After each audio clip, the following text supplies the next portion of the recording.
दोस्तों, बात की शुरुआत यहीं से करें कि हमारा भारत एक राज्यों का संघ कहलाता है।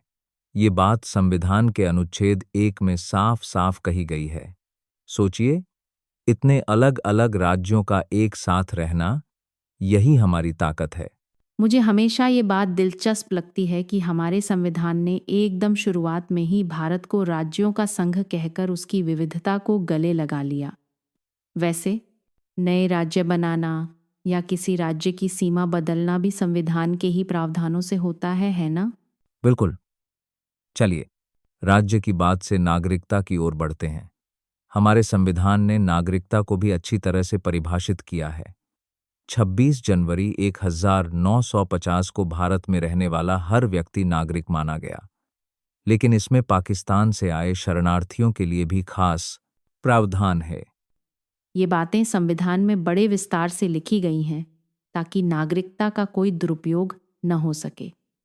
वैसे क्या आपको पता है कि अगर कोई भारतीय विदेश में जन्मा है तो भी वो नागरिक रह सकता है? बिल्कुल। लेकिन जैसे ही किसी ने विदेशी नागरिकता ले ली, उसकी भारतीय नागरिकता अपने आप खत्म हो जाती है। संसद को नागरिकता कानून बनाने का पूरा अधिकार है, जिससे जरूरत के हिसाब से बदलाव भी किए जा सकते हैं। अब जब नागरिकता की बात हो ही रही है, तो मौलिक अधिकारों को कैसे भूल सकते हैं।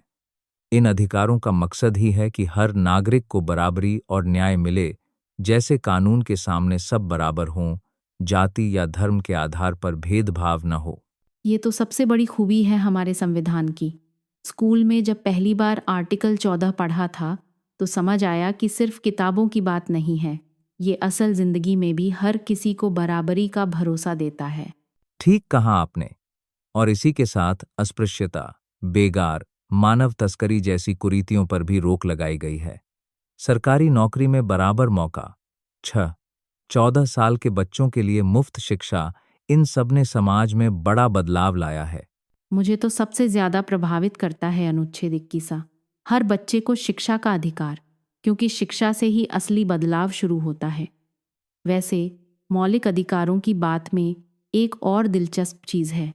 आपने मौलिक अधिकारों की बात छेड़ी, तो मुझे एक बात याद आई। हम सिर्फ अधिकारों की ही बात नहीं करते, बल्कि संविधान ने नागरिकों के लिए 11 मौलिक कर्तव्य भी बताए हैं। ये अनुच्छेद 51 में दर्ज हैं। अरे सही पकड़ा। सिर्फ अधिकार लेकर छोड़ देना काफी नहीं है, कर्तव्य निभाना भी उतना ही जरूरी है। जैसे पर्यावरण की रक्षा करना या देश की एकता बनाए रखना भी हमारा फर्ज है।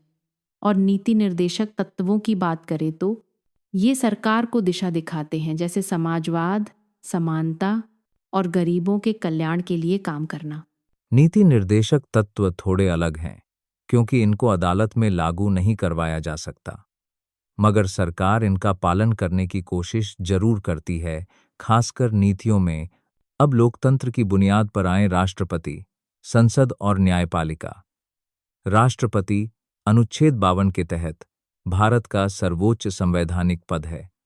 संसद का ढांचा बड़ा दिलचस्प है। राष्ट्रपति, लोकसभा और राज्यसभा मिलकर संसद बनती है।